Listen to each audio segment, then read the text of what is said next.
Hi, you are watching SightsIn Plus, and this is Romesh. Please to subscribe the channel for the HR news, by HR updates, and conversation with the top-notch CHROs, thought leaders, and business heads. Today, we are going to analyze Accenture's third quarter result, May month ending result, you can say, because Accenture follows September to August financial year. Joining us, renowned HR thought leader, Mr. Milind Mutalik. He is a former Chief People Officer at Accolite Digital. So, Milind, welcome to SightsIn Plus. Thank you, Romesh sir. And we have been seeing you in lot of action these days, recording the GCC video and doing various things which definitely contributes positively to the industry. So Thank, congratulations for that. thank you for acknowledging that. If you look at the numbers for the Accenture and if we compare also with the previous quarters, so the revenue there's a rise in revenue. There's a 17.7 billion in this quarter. In previous quarter, it was 16.7 billion. So 1 billion there's a gain in this quarter. And if you look at the headcount, so definitely around 11,000 people. There's a drop of 11,000 people in this headcount.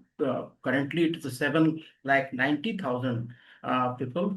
And if you look at the addition part, it is a 13%, 1% rise from the previous quarter. And previous to previous quarter, there is a 2% rise in addition part. And if we look at the new order booking, so marginally it is low from the previous quarter. But if you compare to the first quarter, so definitely there's also growth in new order booking. So 17.70 billion, that is a new order booking. How do you first time? I would seek your first comment on this. What is your initial comment on this data? So as an initial comment, I'm tracking or I'm looking at all 3 quarters. Okay. And based on these 3 quarters, I feel this quarter has done exactly the similar number to quarter one. All right. Correct. And what I was trying to look at is where the differences come in. So if you look at again very clearly, communication, telecom, technologies, etc. is a one vertical, financial services another, healthcare, products and resources. These are the verticals with which the results are declared. Then second one is the regions from where the revenue comes in that has been declared, which is typically Americas, EMEA and APAC. Now, if you look at two things which have changed typically, which I see here, is in fact 70%, the increase rather, I would say of 1 billion. Out of that, 70% has come from America. 1 billion, 70% contribution, that's 700 million. 300 million has come from the EMEA. So, what does that mean? APAC has not really grown well. Now, I'm going into the business units also. If you look at where the increase has come in. Now, if I compare with the previous quarter, the communication, there's an increase. Financial services, it's a better increase. So 300 million has added into financial services versus communication, telecom, etc. has added up 20 million, 200 million. Okay. Healthcare added up 200 million. Resources added up typically again 100 million. So all this again totals up to typically 1 billion. So this is the difference. Then second thing which I was looking at, I'll come to the headcount later. But the second thing I was looking at is what is the cumulative till third quarter revenue. And if you look at up to the third quarter, 17.7 billion in the first quarter, 16.7 billion in the second quarter, 17.7 billion in the third quarter. This three totals up to 52.1 billion quarter three. If you look at the last year results is 64.9 billion. So if you look at this gap, this is definitely not 25% gap. If I look at the, similar kind of a 25% each quarter kind of a revenue of 100%. And that is the reason they have increased their guidance, okay, from 5 to 7% to 6 to 7%. Because there is definite confidence that the revenues as compared to the last year will be up by 6 to 7%, which is not less than 4.5 to 5 billion. I think that's a very positive point according to me. Second, Def- if you look at their contribution throughout is 51% comes from America. And America, if the contribution increases, that is a good sign for IT industries in India also. Okay, so I'm trying to pick up the points which could be favorable for us as we go ahead. The traction which has been shown of 300 million increase during the quarter in financial services also gives me a good feel for the Indian industry. So I'm trying to pick up some of the leaps where I feel that probably with this we can take some clues to see that though Indian companies might benefit out of this trends which are coming up. Yeah. So that's about kind of commentary onto the revenue where I'm on the positive side saying that they are going to definitely make better than last year, which could be going up to the level of 6 to 7% up, which will come to 69.5 billion from 64 billion of last time. So that's a good number altogether to go ahead. As always, you see last year's quarter to this year quarter three of last year to this year, it's a 8% increase. That's what the number shows. So I think it's a good progress according to me in a time where the so-called factors of economy and US specifically are not really releasing big contracts or working on some of the restraint is there in the business. So it's not all well. Though it's not all well, you can see still the definite positive aspects out of this particular results. Yeah. Now coming to the head count, you see there is a absolutely a decrease in the head count by 10,000 employees odd. Okay. However, when I read some of the analysis, it says 2,000 employees have been added up by them. Okay. So that means if I take gross, typically it could be 12,000. And that's where the net reduction looks to be 10,000. One of the other aspect which relates to utilization and an employee count, the utilization has gone up from 91% to 92%.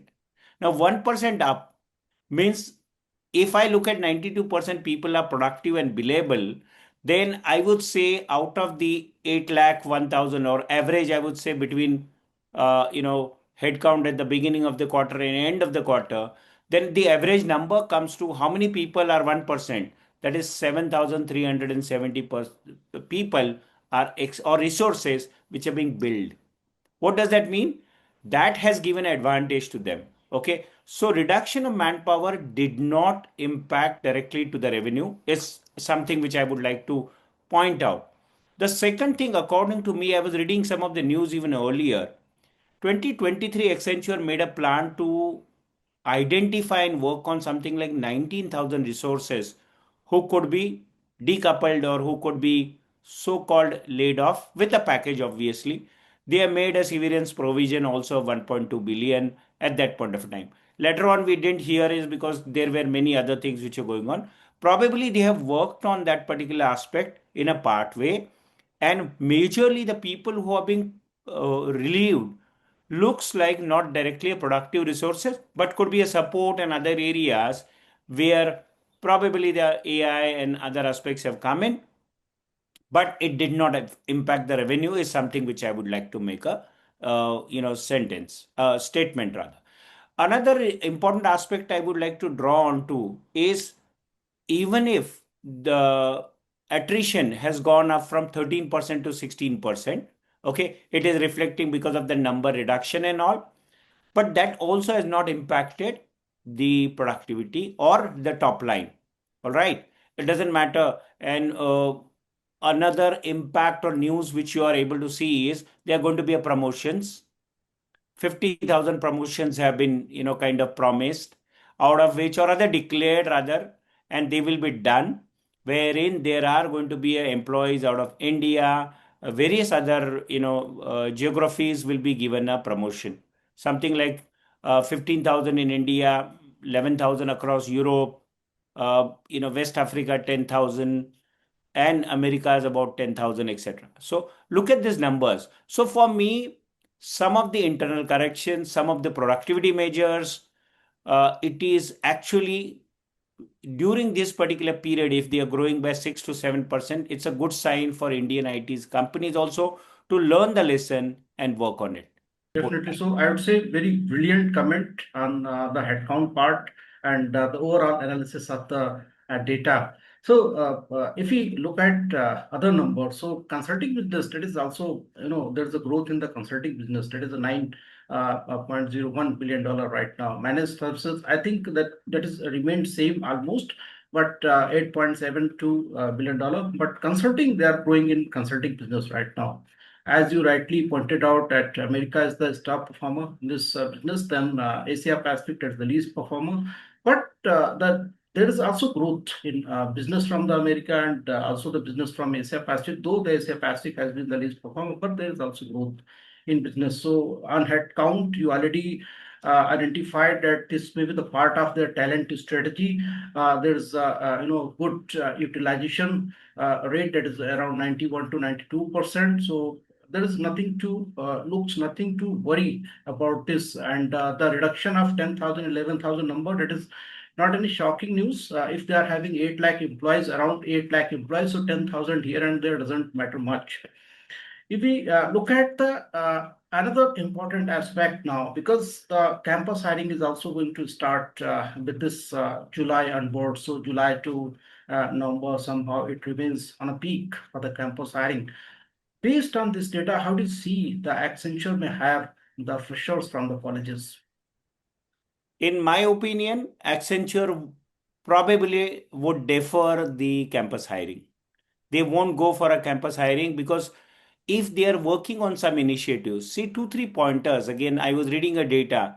They have been acquiring the organizations, okay? And whatever acquisitions they are doing the acquisitions into high tech areas. Some of the organizations they have acquired are one from Japan, one from other, geography. They are majorly, either a service oriented or they are having a, more or of folks who are into the technology, modern technologies, or emerging technologies like of AI, etc.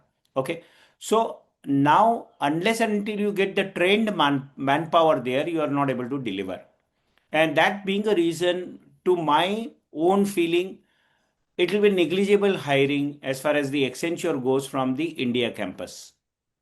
And obviously, in the Western world, the campus as a whole doesn't work like us, the big quantity game. Yeah. So to me, they would not be as enthusiastic as likes of TCS and Infosys of the world. I'm sure Accenture will go very very selective, and maybe the numbers will be few. Okay, in as I made a mention last time also, about if I am counting about 30% of manpower is in India, out of this, so about 250 or 3 lakh people, then maybe they could be hiring of 2 3,000, but not really a big number like of TCS of 30,000 40,000. That's definitely my feeling. Again, I'm not the expert on Accenture analysis, though I'm giving a based on some of the data points which I have studied. I don't think there will be a big kind of initiative to hire from the campus.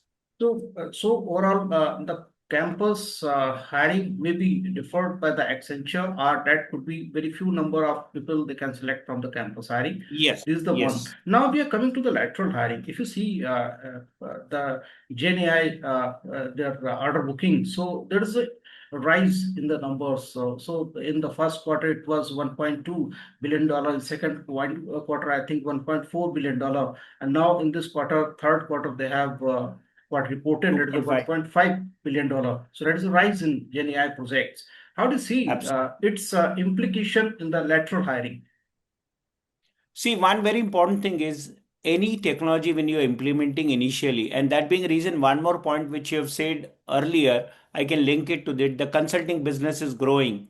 Okay.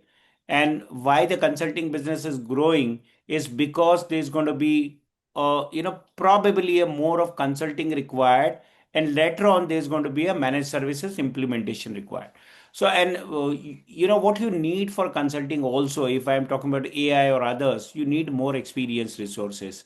That being the reason, the thrust of Accenture, if you look at their annual report and investors, whatever discussion they had with the investors, they have insisted on they would like to increase the number of talent on AI from X number to Y number. They would like to go in because they realize the whole trend is towards ensuring that you are able to deliver the solutions based on AI and the emerging technologies.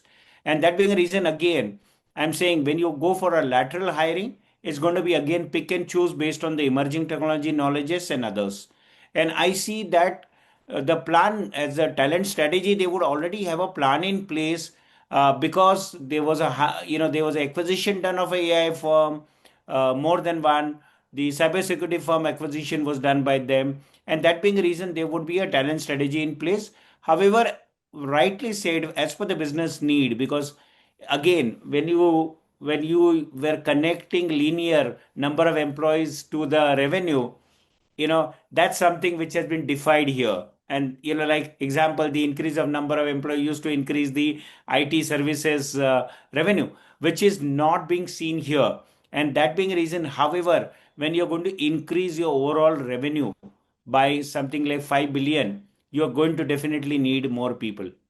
And that being a reason, I feel there'll be high tech hiring which will happen. Even if we consider, for the purpose of replacement and others, if you're going to hire 3%, okay, then also you're going to hire anywhere in the range of 30,000-40,000 people very easily in the next quarter. That's what, again, the based on the number game, I can say that 3% would roughly come to about 24,000. So 30,000 to 40,000 people hiring in the lateral course could happen out of Accenture.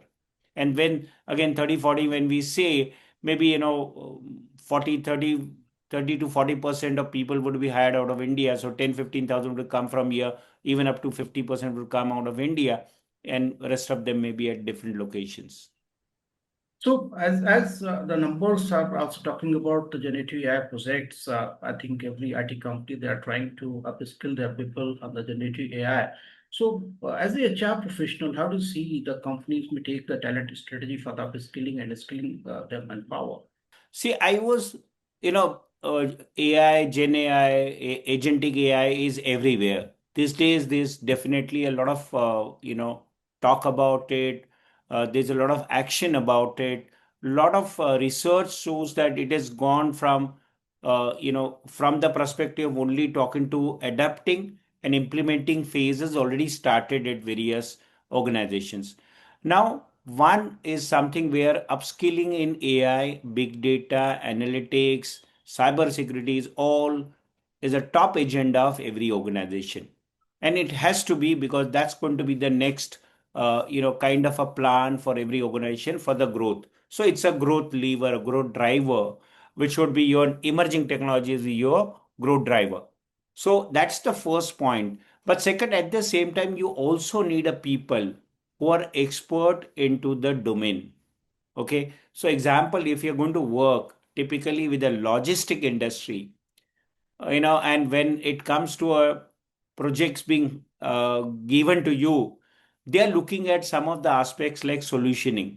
Okay, one, either they would like to have optimization through cost reduction.